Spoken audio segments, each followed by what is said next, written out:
Muy buenos días a todos. Hoy tengo un gran invitado, a Rafael Nieto Loaiza. ¿Cómo te encuentras hoy? Cristian, muy bien, muchas gracias. Gracias por la invitación. Me da mucho gusto estar hoy conversando contigo. Claro que sí, no, para mí es todo un honor. Siempre te he seguido y la verdad siempre he querido entrevistarte y menos mal este momento se dio. Afortunadamente, aquí estamos. Listo, perfecto. Hay un tema filosófico que siempre uno se cuestiona. ¿Quién es uno? ¿Qué es ser hombre humano? Esa es mi pregunta. ¿Quién es Rafael? Empiezo por la condición general. Soy padre de dos criaturas ya de 17 y 15 años, una niña y un niño. Soy hijo y hermano con un núcleo familiar muy fuerte. Abogado, socioeconomista, pequeño empresario, opinador, deportista, lector, y tengo una columna de opinión que sale en 12 periódicos a lo largo y ancho de todo el país y en una docena de páginas web también. Claro que sí, ¿no? Y siempre te has destacado por tus posturas liberales. Hablemos un poco de eso, el liberalismo clásico, ¿qué representa? ¿Hacia dónde va? Los que nos definimos liberales no lo hacemos desde una perspectiva de partido. De hecho, siempre he sido más cercano al Partido Conservador que al Partido Liberal. Claro. Yo soy un liberal al estilo de lo que decía Álvaro Gómez Hurtado, Cristian, que se definía a sí mismo como el último liberal de Colombia. Un godazo como Álvaro Gómez, que además fue mi jefe, se decía de sí mismo que era el último liberal colombiano. En ese sentido yo también soy liberal, es decir, creo profundamente en que la condición humana por definición es la de un ser libre y que como somos libres somos responsables de nuestras decisiones y que como somos libres podemos o no ir detrás de las cosas que creemos que hay que hacer para la realización personal y la felicidad. Así que creo que a los seres humanos hay que darles la oportunidad de ejercer su libertad plenamente, Cristian, y que es en esa oportunidad donde está la oportunidad también de la realización personal y de la felicidad. Quien renuncia a su libertad, renuncia a la posibilidad de ser feliz. Claro que sí, de la autodeterminación, ¿no? De ser un proyecto de vida que yo quiera, no que me impongan. Creo que es lo más importante, poder ser feliz con lo que yo quiero ser o como yo quiero ser. Así es, creo que al final además somos nosotros quienes tomamos una decisión en un sentido o en otro, nos hacemos responsables de esa decisión, de sus consecuencias, y a partir de ese proceso permanente de tomar decisiones, hacernos responsables, vamos construyendo un proyecto de vida. Y es ese ejercicio el que tenemos que proteger. ¿Ante qué? Ante el Estado y ante los grupos sociales que pretenden imponernos una única manera de entender la vida y una única forma de hacer las cosas.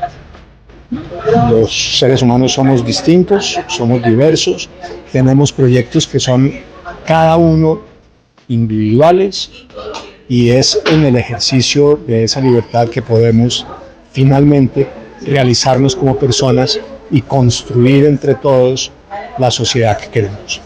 Claro, es importante lo que tú mencionas por el hecho de que, en efecto, el liberalismo es más que un partido o un color, va más allá y la mayoría de los que nos definimos liberales casi que siempre nos identificamos o sentimos como que más sentido de pertenencia por el tema conservador, ¿no? Por el tema del partido conservador.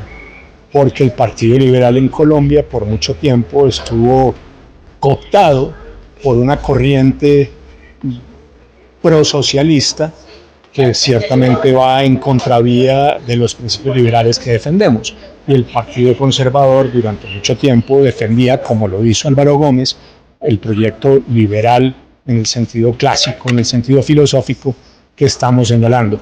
Dicho esto, tristemente el Partido Conservador ha abandonado en buena parte también estos principios liberales clásicos y ha terminado por tener ciertas tendencias colectivistas desafortunadas.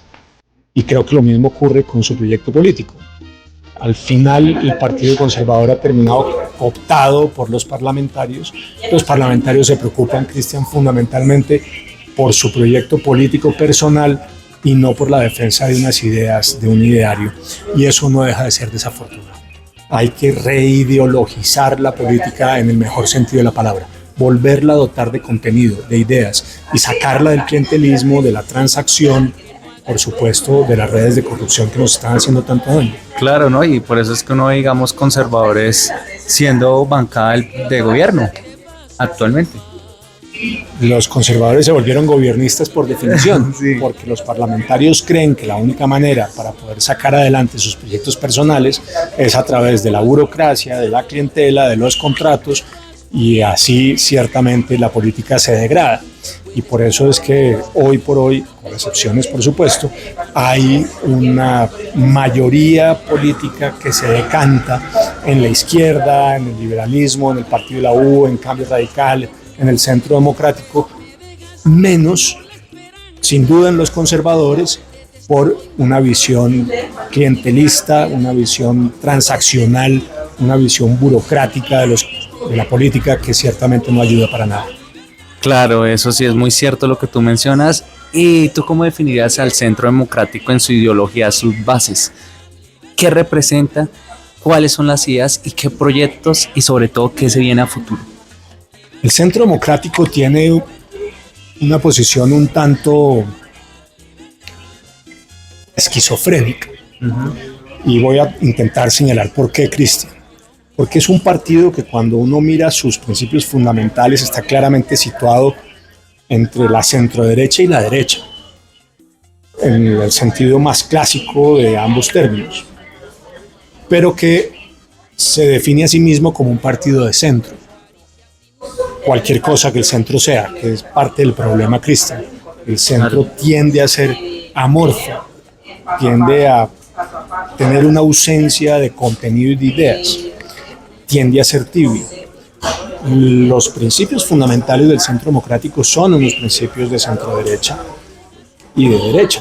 El Centro Democrático cree que son fundamentales la seguridad y el orden y que la garantía del ejercicio de los derechos y en este sentido de la seguridad para que las personas puedan ejercer sus derechos sin interferencias indebidas es fundamental. Primer punto. Segundo, el Centro Democrático cree además en la iniciativa privada, en el respeto de la propiedad, en la seguridad jurídica y en la generación de un ambiente que promueva la empresa y la solidaridad social a partir del crecimiento económico y del respeto de la propiedad privada. Y sobre esa base, la confianza inversionista. Y finalmente, entiende también que teniendo una sociedad ordenada, donde la gente tenga seguridad para el ejercicio de sus derechos y donde pueda ejercer su libertad económica, va a poder construir cohesión social, va a poder construir una sociedad más justa. Esos son los principios fundamentales, Cristian, del Centro Democrático, y cuando uno los examina, más allá de cualquier calificación, puede decir que son de centro derecha o de derecha. Pero le incomoda al presidente Uribe la idea de definir al Centro Democrático como un partido de centro derecha y prefiere identificarlo como un partido de centro, cualquier cosa que eso sea. Por eso digo que es esquizofrénico. Hay por lo menos una esquizofrenia entre la forma de definirse y el contenido real de sus propuestas políticas y sus ideas. Claro, es importante mencionar esto porque en efecto estas ideas fueron las que me acercaron al Centro Democrático. Yo soy militante en el sentido que creemos en un Estado fuerte pero limitado, sobre todo, no un monstruo, un leviatán, sino que de verdad sea eficaz, porque un Estado muy grande se vuelve es un Estado ineficaz que consume todo el presupuesto, se endeuda y empieza a consumir la productividad. Y eso es lo que no podemos permitir, porque un Estado grande no fomenta el desarrollo ni la inversión privada. Los estados muy grandes que abarcan mucho tienden a coartar y a vulnerar frecuentemente la libertad ciudadana. Claro. Entre más estado hay, menos ámbito de ejercicio para las libertades individuales queda. Por eso los estados comunistas, los estados totalitarios en general, son enormes y el ejercicio de la libertad personal minúsculo. Los estados en que más posibilidades tienen los individuos de ejercer su libertad son estados pequeños, concentrados en ofrecerle al ciudadano unos servicios mínimos indispensables para la vida en sociedad. La seguridad y la justicia para empezar. Claro. Y a partir de ahí, otros básicos que con el Estado contemporáneo se han ido desarrollando, pero con la limitación para el Estado de no ser abarcante, de no ser totalizante, de no ser enorme y por esa vía vulnerar la libertad de los ciudadanos. Además, lo que está claro es que los ciudadanos podemos en el ejercicio de nuestra interacción personal satisfacer mejor nuestras propias necesidades que el Estado. El Estado no sabe lo que quiere el individuo sí sabe lo que quiere de sí mismo. Eso es evidente. Cuando el Estado pretende ordenar todas las formas de la libertad individual, termina violando los derechos ciudadanos y además generando infelicidad. Claro, es verdad. Y creo que eso es lo que tenemos que defender en el Centro Democrático, sobre todo las nuevas juventudes, que somos los, digamos así, los primeros responsables de crear conciencia, porque hemos visto que en las redes, en todo lado, agreden incluso a personas como Álvaro Uribe Vélez, pero sin un fundamento, no reconocen su buen gobierno, por ejemplo, en seguridad, lo que era antes y un después del gobierno. Todos dicen o lo asocian, digámoslo así, porque hay que decirlo como lo dicen, no, Uribe, para, Uribe, pero miremos qué es más allá de eso, ¿no? ¿Qué opinas de esto? El discurso antiuribista es un discurso que tiene un propósito electoral, claramente. Para la izquierda es rentable el antiuribismo. Han construido un monstruo mediático que no corresponde a la realidad, Cristian. De hecho, el gobierno de Uribe no solamente fue muy bueno en materia de seguridad y rescató lo que parecía ser un Estado fallido para volverlo a poner en el curso del progreso, sino que además cuando se ven sus consecuencias en materia social y en economía, produjo grandes beneficios, Cristian, grandes beneficios para la gente. La gente vivía sustantivamente mejor el 7 de agosto del 2010, cuando el presidente Uribe entregó el gobierno, que el 7 de agosto del 2002 cuando lo recibió. Y no solamente, repito, en materia de seguridad, en general vivía mucho mejor.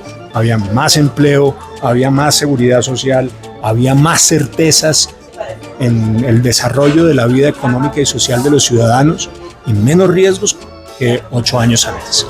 Pero han hecho un monstruo mediático, lo han estigmatizado, han hecho una caricatura del presidente Uribe con propósitos electorales. Y cada vez que se les empantana la ausencia de ideas, que es frecuente, acuden a atacar al presidente Uribe acusándolo de un montón de cosas que además no son verdad, con el propósito de conseguir unos votos que no tienen. Claro que sí, creo que es importante eso y sobre todo leer, es que es buscar en internet, por ejemplo, el tema económico. Solo 3 países en el mundo tuvieron un crecimiento económico positivo en la época de la crisis económica o mundial que hubo en el 2008. Correcto. Colombia tuvo un crecimiento económico positivo en el 2008. Chiquito, digamos, relativamente pequeño, en el medio de una crisis mundial, pero positivo. Y cuando uno se siente y mira las cifras del crecimiento entre el 2002 y el 2010, en general fueron muy buenas para el país. Se generó empleo, en fin, hubo una mejora sustantiva en las condiciones y en la calidad de vida de los ciudadanos. Pero los jóvenes tienen mala memoria y muchos además desafortunadamente no habían nacido y no sabían lo que fue el país antes del presidente Uribe y se dejan encandilar por el discurso de aparente cambio y justicia social de la izquierda que no corresponde además en la práctica a la realidad. Los gobiernos de izquierda generan más inequidad y más injusticia, sin duda, que los gobiernos que protegen la propiedad privada, las libertades, la economía de mercado. Claro que sí, y ahora hablemos un poquito de Miguel Uribe. Eso trágico que de verdad nos golpeó, porque pues yo, de pronto tú lo viviste, sin duda alguna, en la época de Galán, en la época incluso de personajes de izquierda, pero que eran candidatos presidenciales como Pizarro o Jaime Pardo Leal. Pero este tema a mí sí me impactó porque yo lo leía, más no lo vivía. Hoy lo vi. El magnicidio de Miguel Uribe Turbay, Cristian, nos devuelve 30 años al pasado. El último homicidio con este carácter, el último magnicidio que había tenido el país, fue en 1995, el de Álvaro Gómez Hurtado. Y después toca irse a esa crisis tremenda de los últimos años de los 80 y primeros años de los 90, en la pelea contra los extraditables, donde asesinan a Galán, a Pizarro, en fin. El último había sido el de Álvaro Gómez.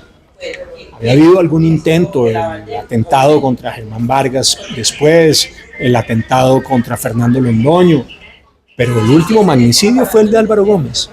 Y después asesinan en este gobierno y con responsabilidad política inequívoca e ineludible del presidente Petro, que le puso una mira, que lo puso ahí en riesgo sistemáticamente con sus trinos, con sus estigmatizaciones, con sus injurias, con sus calumnias a Miguel Uribe, y terminaron detrás de las palabras las balas y asesinaron a Miguel. Un hombre joven, capaz, gran operador político, honesto, que además había sufrido la trágica muerte de su madre, asesinada por los extraditables también, por los narcos, y que después termina siendo él la víctima. Pero en este caso, repito, con una responsabilidad clarísima, ineludible de Petro. Petro es el responsable político de ese asesinato, Cristian. No solamente porque le puso la marca, porque le puso la mira a Miguel, sino porque era el encargado de darle la seguridad al senador más votado del partido más importante de oposición, que era Miguel, y además el precandidato con más posibilidades de ganar la candidatura del principal partido de oposición, que era el Centro Democrático, que era Miguel. No cumplió ni con su tarea de protegerlo, ni con su tarea de mantener una neutralidad y una distancia en relación con la oposición como le correspondía, muy al contrario. Fueron sus trinos quienes generaron que Miguel quedara en riesgo y finalmente trataran de asesinarlo, como finalmente lograron. Claro, creo que es tajante tu mensaje, pero es muy claro y creo que todos estamos de acuerdo con ese tema, porque el mayor responsable es él por el hecho de las palabras, no medirse. Él es un mandatario, él es un político, tiene seguidores y cualquier cosa que él diga lo pueden tomar en serio. Y desafortunadamente muchos de sus seguidores son violentos. Exacto. No todos, por supuesto, la inmensa mayoría no, pero hay muchos que sí. Y hay organizaciones criminales que le copian. Y tuvo su participación en la primera línea y lo que significó en materia de violencia. Petro tiene un historial de violencia encima y claramente debería ser mucho más responsable, más cuidadoso con las cosas que dice. No lo es, desafortunadamente. Hubo algo menos de 50 trinos en que señalaba de una manera u otra y atacaba a Miguel Uribe, y al final eso terminó entendiéndose como un mensaje para esos violentos que lo siguen, en la línea de que había que hacer lo que de alguna manera Petro sugería con sus mensajes: eliminar a Miguel Uribe. Y lastimosamente pues estamos en este hecho. ¿Y qué queda? Ahora, ¿qué queda? ¿Qué es la responsabilidad de nosotros o qué queda después de este hecho? Primero, es indispensable recoger las banderas de Miguel, y eso es muy importante. Yo creo que el presidente Uribe hizo bien dándole la opción a la familia de Miguel de escoger a alguien que recogiera sus banderas. La verdad es que la familia no se sentía cómoda con ninguno de los otros precandidatos del partido. Y por tanto, lo mínimo que se podía hacer era entregarles la posibilidad de que ellos escogieran entre ellos quién quería recoger esas banderas. Y yo creo que el presidente Uribe actuó con nobleza, dándole esa posibilidad a la familia. Lo segundo es entender que no nos pueden silenciar, que no nos pueden callar, Cristian. Que aunque hayan asesinado a Miguel, hay que seguir defendiendo las ideas de la libertad, las ideas de la democracia, las ideas de la protección de la propiedad privada y de la economía de mercado, la necesidad de ofrecerle seguridad y orden a los colombianos. Esas ideas hay que retomarlas y defenderlas, asumiendo los riesgos que suponen en este país con este gobierno. Está claro que este gobierno no nos va a proteger, pero eso no puede ser el motivo por el cual nos quedemos callados y no digamos las cosas que tenemos que decir. Hay que seguir defendiendo esas ideas. Y después hay que salir a votar masivamente. Exacto. Porque aunque estoy absolutamente convencido de que el propósito final, Cristian, de Petro era quedarse en el poder, no pudo. No lo logró. Los factores de poder nunca se le alinearon para poder quedarse más allá del 7 de agosto del 26. Creo que va a haber elecciones con riesgos, elecciones donde muchos ciudadanos en muchas zonas del país van a votar con miedo y bajo el temor del fusil, pero va a haber elecciones y hay que ganar esas elecciones. Así que el trabajo electoral para tener el mejor Congreso posible y una presidencia que nos devuelva por el camino correcto y nos permita la reconstrucción del país, que creo que va a ser la gran tarea de los próximos 4 años, del 26 al 30, reconstruir el país. Pues bien, eso hay que hacerlo saliendo a las calles y votando. La responsabilidad de todos y cada uno de nosotros es eso, hacer el ejercicio de convencimiento en nuestra familia, con la gente que trabaja con nosotros, con los colaboradores. Hay que convencer a todos de que hay que salir a votar y votar bien. Hay que votar contra Petro y contra la izquierda, tanto en marzo como en mayo y en junio del 26.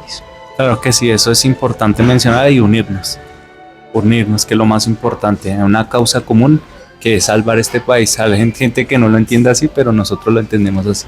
Es que si tenemos 4 años más de gobierno de izquierda, nadie garantiza que volvamos a tener democracia, Cristian. El peligro es exactamente eso.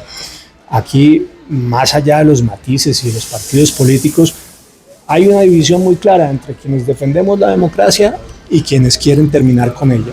Entre quienes están con Petro y defienden ese proyecto político que es autoritario, que es totalitario, que es socialista, que es intervencionista, que pretende socavar la democracia desde el gobierno, como ha venido haciéndolo sistemáticamente, y quienes creemos que los gobiernos tienen ideas para aplicar y que cambian además esas ideas, pero finalmente defendemos la democracia y la posibilidad de la alternación. Es que eso es lo que se está poniendo en peligro. Claro. O sea, lo que estamos jugándonos es la democracia y las libertades. Eso es lo que tenemos que salir a proteger. Así que en ese trabajo, unidad y mucho esfuerzo.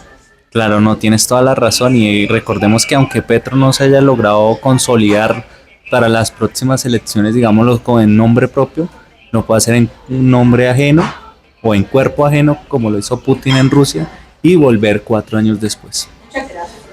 Yo creo que la reelección, aunque pasen los 4 años, Cristian, no es posible, pero no tengo la menor duda de que si ganara la izquierda entre el 26 y el 30, buscarían cómo cambiar la constitución para poderse quedar permanentemente. Ya lo han hecho en otras partes. Lo hicieron en Nicaragua, intentaron hacerlo en Ecuador, trataron de hacerlo en Bolivia, trataron de hacerlo en Perú, lo hicieron en Venezuela. Y creo que lo que tenemos que hacer es un ejercicio completamente distinto. Cristian, la izquierda latinoamericana tiene 2 versiones. Una versión carnívora y una versión vegetariana. La versión vegetariana es la del Cono Sur. Uruguay, Chile, Brasil, donde la izquierda gana, pero respeta la democracia, y si pierde las elecciones entrega el poder, sin problema. Como hizo Lula, o como hizo Mujica, o como va a hacer Boric en Chile. Pero hay una izquierda carnívora. Esa izquierda carnívora gana las elecciones, socava la institucionalidad desde adentro, la va erosionando acumula cada vez más poder y después cambia el sistema constitucional y las instituciones para quedarse en el poder y acabar la alternancia. Y eso es lo que ha intentado Petro, afortunadamente sin éxito. Pero si quedan otra vez 4 años, bueno, ahí sí creo que no tenemos posibilidad de que mantengamos la democracia hacia adelante. Y eso sería una tragedia. Claro, no, un mensaje contundente. Y ahora hablemos un poquito para salir un tema de este. ¿Crees que tú mencionabas la izquierda, crees que es una unión o pensando en esto como trabajar en red internacional? Porque hemos visto que hemos sido perseguidos no solo en Colombia, tenemos el caso de Miguel Uribe, pero también el de Villavicencio en Ecuador, también el de los atentados a Trump, el atentado a Bolsonaro, también un juicio que le hicieron político como el del doctor o el presidente Álvaro Uribe, que incluso terminó con el carcelamiento de Bolsonaro, y en Estados Unidos recientemente con Charlie. La izquierda hace un uso intensivo de la combinación de las distintas formas de lucha y no tiene ningún reparo ético ni moral para hacerlo, porque de acuerdo con su ideología, todo vale para la revolución.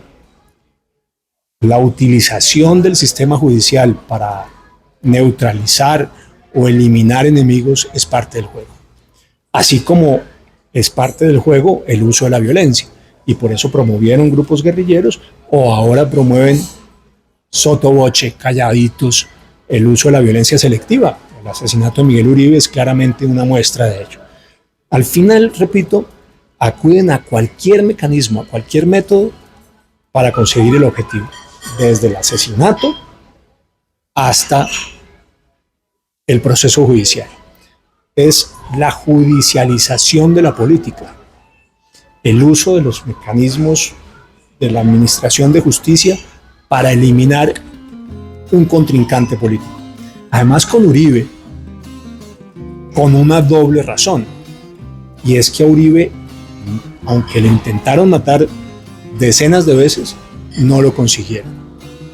Y además en las urnas les ganó sistemáticamente. Luego, a ese que no pudieron matar y que les ganaba las elecciones, han intentado neutralizarlo a través del sistema judicial. Judicialización de la política, combinación de las distintas formas de lucha. Creo que para eso tenemos que estar preparados. Creo que va a haber más de eso, más judicialización de la política y más violencia selectiva en el propósito de neutralizar contrincantes políticos. No nos puede extrañar que eso sea así. Con un adicional, Cristian, que me parece muy importante, y es que Petro ganó por los criminales y los violentos y ha gobernado a favor de esos criminales y esos violentos. El pacto de la picota es una realidad. Y no lo decimos nosotros que estamos en oposición, lo confesó Juan Fernando Petro, su hermano, que dijo en una entrevista en Los Informantes, yo la tengo, expresamente, que Petro había ganado las elecciones por los acuerdos que habían hecho ellos en las cárceles con los criminales. Lo dijo, con todas las letras, lo confesó Juan Fernando Petro. Después, en su ejercicio de gobierno, Petro ha gobernado para los violentos y los criminales. Las decisiones que ha tomado los favorecen sistemáticamente. Hagamos un ejercicio muy rápido.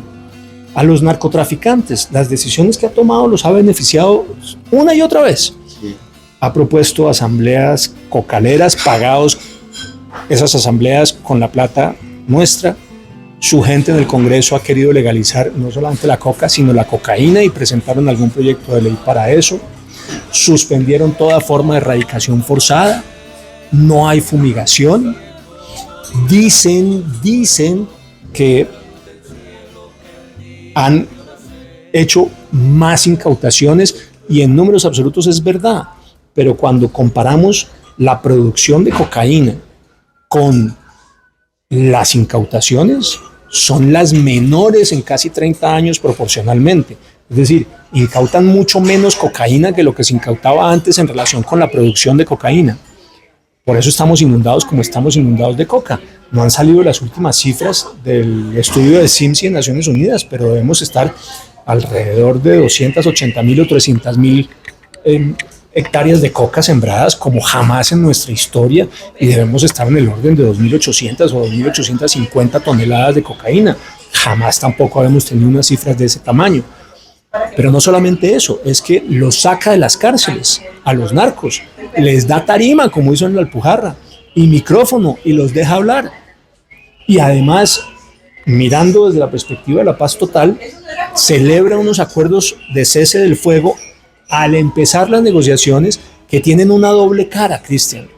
Por un lado, la cara de que eso es lo que vamos a enfrentar en las próximas elecciones. Claro que sí, creo que das en el punto y sobre todo el que están sufriendo las consecuencias es la población civil, lastimosamente.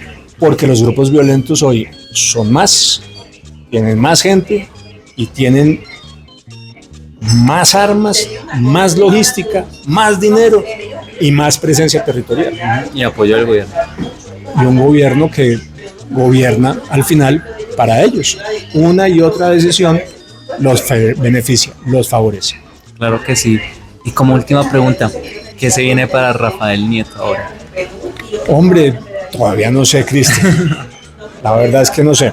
Tengo una generosa oferta para ser parte de la lista del Senado del Centro Democrático y tengo que tomar la decisión si acepto la propuesta o no. En eso estoy.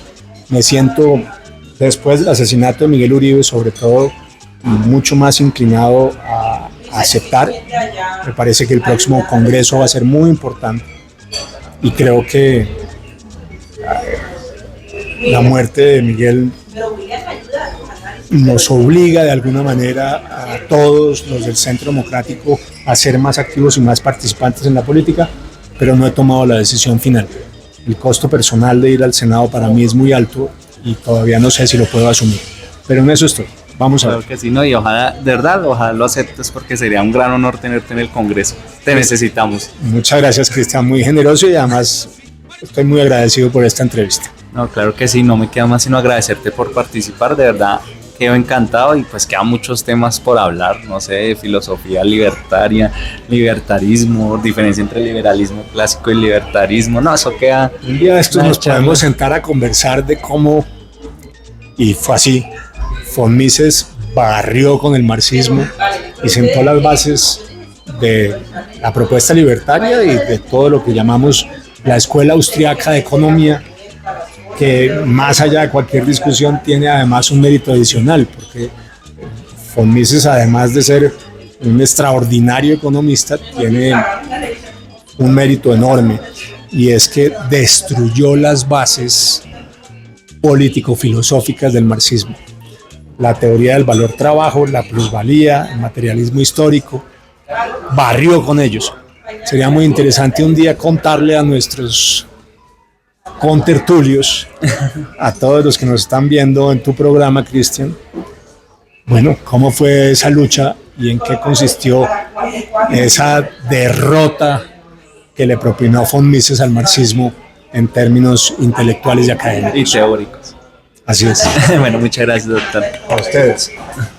Gracias, Cristian.